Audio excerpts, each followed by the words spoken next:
Quick reading for May the 27th to May the 28th. Taurus.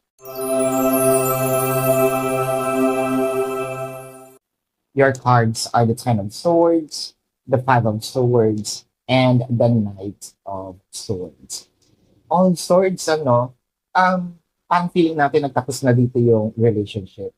However, parang may pagbawi dito, no? Kung sino man yung nagtapos, kung sino yung naiwan, kung sino yung naghihintay, um, that for someone to reach out.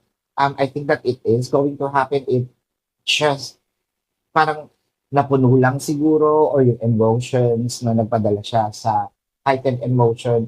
Pero meron dito agad na gusto kong bawiin yung sinabi ko. Chances are nagkaaway kayo nito, nagkaroon kayo ng tampihan, or talagang meron nag-decide na, okay, I'm going to be separated with you. Pwede rin hindi nagpaalam. No? Pero, nandito na siya sa journey na I think mali yung ginawa ko. So, meron ditong U-turn sa inyo ngayon, Taurus. And this is your quick reading from May the 27th to May the 28th.